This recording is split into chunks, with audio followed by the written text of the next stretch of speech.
Let's just start with just the state of the race. Here we are, about 10 weeks away until Election Day. I know you're busy crisscrossing the state and things like that. Latest polling has you ahead. The last one I saw, Emerson, you're up 45-42. I know Sure. within the margin of error, it's a snapshot. I get it. Yep. How are you feeling as you head 10 weeks into the after Labor Day kind of storm that's coming here? Yeah, I feel good. I mean, you'd rather be up than down, but I instinctively mistrust polls, especially at this stage. I don't think they're anything more than, at best, a snapshot of the race.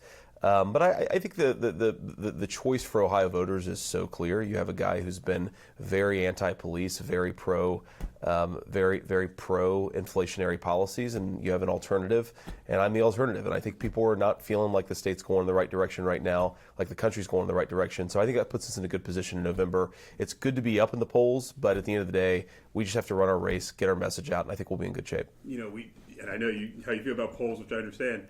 When you see the polls that Governor DeWine, I saw that same poll, 49-33, and with you 45-42. Yeah. Is there concern there that here we are, Republican and Democrat in the governor's race and the Senate race, the spread's a little bit wider with the governor, not your race, or is it again just a snapshot for you? No, not at all. I mean, one, we had a very, very tough Republican primary, and also the governor's a known quantity, right? He's been in politics for a long time, and has obviously been the governor of the state, and I think a good governor for the state the last few years. And so I suspect that by the time we hit November, the people voting for DeWine are going to be voting for me. The people who are voting for Nan Whaley are going to be voting for Tim Ryan. And obviously, there are people in the middle, and that's really, what the campaign is about, is trying to persuade the people who are still thinking about who they're going to vote for. I want them to vote for me. I want them to vote for DeWine, and I think we'll win. You talk about the middle, and I think Tim Ryan, if you kind of judge by his campaign, is kind of playing the middle right now. He's portraying himself as a moderate. I know your campaign feels that is not true by any means. Sure. But Donald Trump won this state by 8 points, and maybe in his estimation, this is a way to kind of eat into that in some ways, to play the middle and not the progressive way. How do you feel he's running his campaign right now? Do you find it, accurate or not in terms of how his record is? Yeah, well, I think it's totally disingenuous, right? If you actually look at where Tim Ryan has come down on the issues, he's been very pro anti-energy policies that have driven up inflation. He's been very against the police. I think those policies have caused a spike in violent crime. That's why I've been endorsed by the Fraternal Order Police. He's been for a wide open southern border that's flooded America and flooded Ohio with fentanyl, which has killed a lot of our citizens. So on issue by issue, he's a down the line Democrat. And yet in these TV commercials, he says that he believes things that his own voting record makes very clear that he doesn't believe. So, my argument is pretty simple. The Tim Ryan that I'm worried about is not the Tim Ryan of his well-produced TV commercials. It's the Tim Ryan who's been in Washington for 20 years, who always votes with Pelosi and Biden, and never takes an independent vote, never takes an independent stance when the people of Ohio really need him to. Let's talk about the student loans, because I know that's in the news right now. Sure. And that's something that I guess maybe you two almost agree on, judging by what Tim Ryan had said, saying that he doesn't exactly agree with what the administration has done with giving $10,000 to forgiveness away. He said he supports more broader package and tax cuts. Where do you stand on that?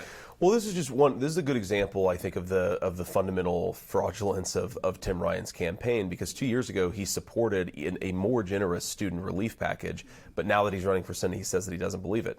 Well, which is it? Is it the way that you actually voted, or the way that you pretend that you believe when the voters are paying attention? My view is pretty straightforward here. We have a really broken education system in this country. We're not producing nearly enough skilled tradespeople that actually can work in the modern economy. We also have students who have way too much debt because tuition is through the roof. And I think if you look at the evidence, the reason tuition is so expensive is administrators are paying themselves way too much, and that is the big driver of college costs. So when Joe Biden comes along and basically asks Ohio plumbers to pay for the $10,000 student debt that a lot of college graduates have, one, it's unfair because you're forcing people who didn't go to college to pay for people who did go to college.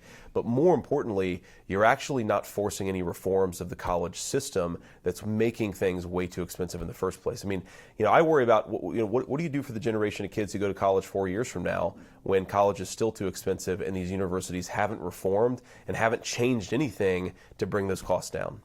So is that to say this student loan package, you don't think it goes far enough or goes too far? Where? Well, I think that I think it's a huge mistake. And the reason it's a huge mistake is that it actually is effectively a bailout for this very corrupt university system that's getting more and more expensive and isn't delivering educational results for people. I also think, again, it's unfair. You can't ask people who didn't go to college to foot the bill for people who did go to college. That's just like not the way that it should work in this country. And so what I would say is if you want to go after the student debt problem, you should make the colleges pay for it. Ohio State, and a lot of out-of-state colleges have massive endowments. We should go after those endowments to pay for any student debt relief, not put it on middle-class Ohio taxpayers. I know one topic you definitely do not agree with Tim Ryan in any way is the Inflation Reduction Act. You Sure. voted for it, no Republicans voted for it. Yep. The administration will tell you it expands Medicare benefits, lowers energy bills, investment, domestic energy, manufacturing, reduce the deficit by $300 billion, but I know you're on the record saying it's a disaster. It's going to hurt working families. Sure. I just wonder why you feel that way. Where are the differences between what the administration and Tim Ryan believe in and what you believe that act really does? Sure. Well, first of all, Tim Ryan says he supports a middle-class tax cut. The Inflation Reduction Act, which he voted for a few weeks ago, raises middle-class taxes by $20 billion. And then on top of it, it hires 87,000 IRS agents to go after small, medium-sized businesses, working-class people all across the state of Ohio. I do not think we need 87,000 more IRS agents. I think we'd be much better spending that money on additional police officers and Border Patrol agents to actually close down the southern border and all the drug trafficking that's coming across. So I think that's really the big difference, is that it actually raises taxes on working class Ohioans.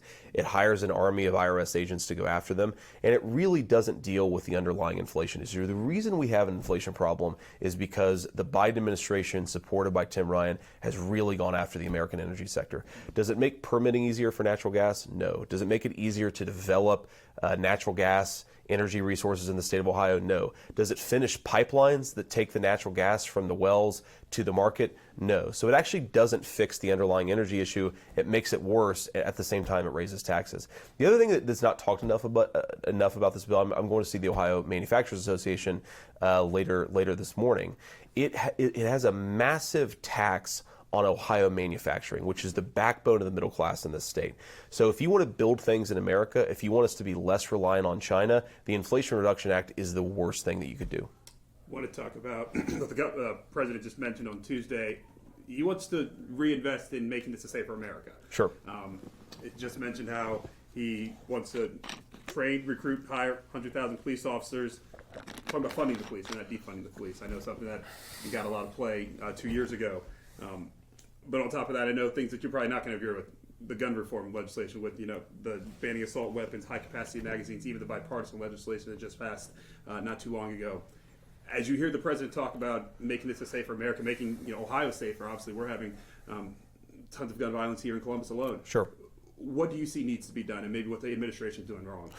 Well, look, it's a great idea to hire 100,000 new police officers, but where was Joe Biden over the last couple of years, and where was his party for the last 4 years as they pushed a lot of radical anti-police stuff? I'm running against Tim Ryan. Tim Ryan called police the new Jim Crow, which I think is insulting to black Americans, but it's also insulting to the police officers who are actually keeping our communities of all colors safe. And if you look at the statistics, I think they're doing a very good job. The problem is they're underfunded, they're under-resourced, and they're under-supported, which is why violent crime is going through the roof. So I think basically what's going on is the Democrats realize they have a crime problem because their policies have promoted rising crime, and now they're trying to figure out a message to fix that problem. But we don't need political messaging from politicians like Tim Ryan. We need them to have not made the mistakes they made a few years ago. And right now, we need to hire more police officers. We need to make sure these guys are well funded. And most importantly, we got to stop the rhetoric from the politicians that makes it hard to hire police in the first place. Like if you talk to the Cap City FOP right here in Columbus, they will tell you they cannot hire new police officers. They cannot retain the people that they have because our leaders are so anti-police. These are terrified that if they do their job, they're going to lose their livelihood. Tim Ryan is why they're terrified of losing their livelihood. We need new leadership so that these guys feel supported. Intel coming to Ohio. Yeah, great thing. Obviously, great thing. With manufacturing, it's going to bring thousands of jobs, massive investments. Sure. How do we get more of that in our state? Well, I think, by the way, Portman and DeWine deserve a lot of credit for making this happen. I think the CHIPS bill was a good thing, and I think it wouldn't have gotten passed without Portman's support. I think we have to recognize that a big reason why we don't have enough manufacturing in America generally, but Ohio specifically, is because the Chinese have stolen it from us. They've used practices that undercut American consumers, undercut American manufacturers, and we really have to fight back against these guys. I mean, I think this is one of the big mistakes of the Biden-Ryan agenda compared to the last administration, is that we were really aggressive about combating Chinese abuses in the markets. Now we basically have taken a kid glove approach to the Chinese, but that's the problem. If you don't ensure that the Chinese aren't dumping products into our markets, and you don't ensure that the Chinese aren't stealing our manufacturing and industrial base, you're never going to have a viable middle class in this state again. I think a lot of Americans right now, as they see this race and races all across the country, just in general, Congress, they want to find common ground somewhere. Yeah, sure. If what we all think is going to happen, which is the Republicans will win the House, the Senate, obviously, it's a bit of a toss-up if you look at prognostications. Sure. There's going to have to be common ground for anything to get done for That's the next right. 2 years after That's right. that. Where do you see common ground, whether it's between you and Tim Ryan, the Republicans, the Democrats, when it comes to the Senate, if you get in there?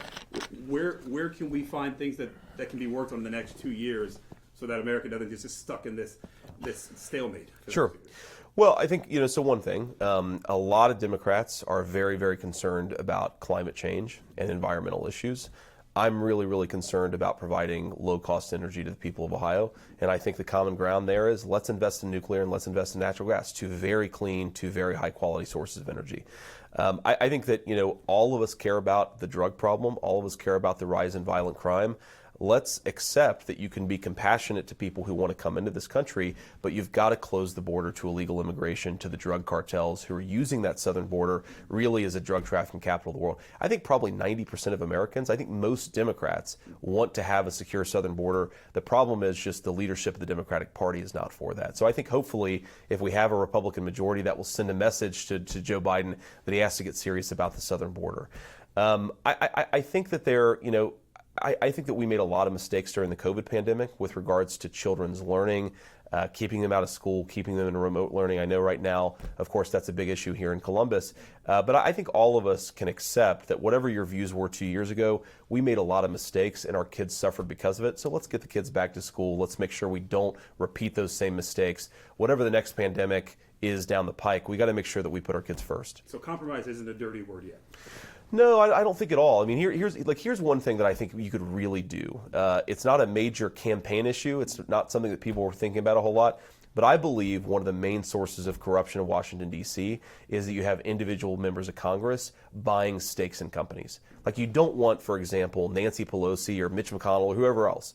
You don't want them buying a share of Google and then doing something that's good for Google or bad for Google based on their financial interest. I think you could get a bipartisan bill that would ban members of Congress from trading stocks on an individual level.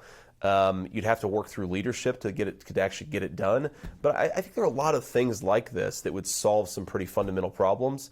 You just got to be willing to do it. You got to be willing to focus on the details of the policy. Okay, a couple boards for you. Yeah, sure. Obviously, there's a lot in the news right now, the FBI raid on Mar-a-Lago. Yeah. I ask this because we don't know how long this investigation is going to take. There's so much that's going on each and every day, new news that comes out. Yeah. Would you still welcome former President Trump to campaign with you in the next 2 months as this investigation goes on without knowing, the result of what's going to happen here? Oh, sure. I think, first of all, the president will come to Ohio. Excuse me. The president will come to Ohio to campaign. I don't know when, but certainly when he does, we'll go around and campaign with him. I think that here's the worst thing possible. And this is in the context of, the leadership of the FBI, Merrick Garland, the Attorney General of the United States, actually was going after parents for peacefully protesting at school board meetings. So against this backdrop of a very politicized leadership of the FBI, the worst thing that you could do is do this raid on the president's home and then not tell the American people why. And that's what's happening right now, actually. They're not coming out and saying, this is why we did this is why we felt it was necessary. You have to justify this to the American people because it's fundamentally a political act. You go after the president's former home, it's fundamentally a political act. You've got to justify it. The way you justify it is not by leaking small details to the press and hoping people figure it out. It's by coming out and being honest. And I think that's the big mistake that the leadership of the FBI has made here. They haven't tried to be honest with the American people. And I think, you talk about common ground. Nothing inflames divisions right now like investigating the former president but not telling people why you're doing it. With that said, there are people in your party that say, whether it's defund the FBI or, have sure. You know what I mean? Yeah. Yeah, no, I think it's, I mean, look, I think the gross majority of the FBI agents out there, they're keeping us safe. They're good people. I mean, I meet a lot of them, and a lot of them are supporters of mine. I really do think that we have to separate the field agents, the guys on the ground at the FBI, from a very politicized leadership. I mean, Merrick Garland is genuinely one of the most disastrous public officials in this country in the last 20 or so years. It's not the FBI field agent's fault that he's in charge of them, but he has some problems, and we got to make sure that we take care of those. And then want to mention Ukraine. We know Rob Portman was just there yesterday or 2 days ago, just reaffirming the U.S. commitment. It has been 6 months since Russia invaded. Yeah. I know you've been critical of the administration's stance and position and strategy on Ukraine. 6 months in, where do you stand now? Where should we be going in the time ahead here? Well, I don't know what the American objective is. If you listen to Joe Biden, if you listen to the leadership of our country, it's not clear what they're trying to accomplish. And all I can see that's been accomplished is Ukraine is completely devastated. It'll take the country a generation to come back from what's happened. Vladimir Putin seems to be more powerful in the world because he has Europe's energy reserves, and he really has these guys by the tail. And so he's actually seems to have gotten more powerful. So if the net effect of 6 months of American involvement, $80 billion of American taxpayer dollars, is that Ukraine is destroyed and Vladimir Putin is more powerful, that seems like a really bad deal for the American people. And my thing through it all is look, can we send defensive weapons to Ukrainians? Absolutely, but we have to recognize there's a limit to America's generosity given how much problems we have at home. We can't continue to fund an entire war effort for a country that's 6,000 miles away when our own communities right now are suffering from a lot of problems that could be used better. That could better use America's resources. Can the U.S. and frankly can the world afford, though, Russia taking over Ukraine?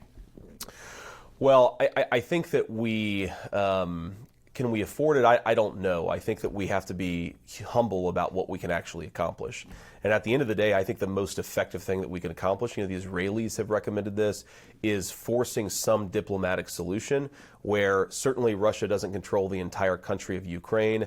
But at the end of the day, the thing that's in the best interest of this country is for the war to stop and for our resources go to help our people. That's what I would be trying to accomplish in the U.S. Senate. And I think that Joe Biden is making a huge mistake here. Last one's the toughest one. You got a big game at the Shoe on Saturday. I know you're a Buckeye. Thoughts on the game, on the season ahead for your alma mater? Yeah, I mean, look, it looks like we have clearly one of the best two teams in the country. I mean, it's unusual going into the season that you have such consensus that there are two very good teams. Of course, that's us and Alabama. I think the spread is what, Patrick? 17 points now? Patrick's the Notre Dame guy, so I give him hell about this all the time. Okay. I think we're going to cover the spread. I think we're going to have a very good season. And really the question is, it's like Jim Tressel always said, when you're the best team, you just have to avoid making mistakes. And I think if we avoid making mistakes, we're going to be in the national title. And hopefully that'll be after the election, and I can actually go. You've got the sports analyst thing done for you. Appreciate it. Thanks, man. Absolutely. Yeah. Thanks for making time. Thanks for watching. Go to newsnationnow.com to find NewsNation on your television provider. And don't forget to subscribe. Click the red button to get more of NewsNation's fact-driven, unbiased coverage.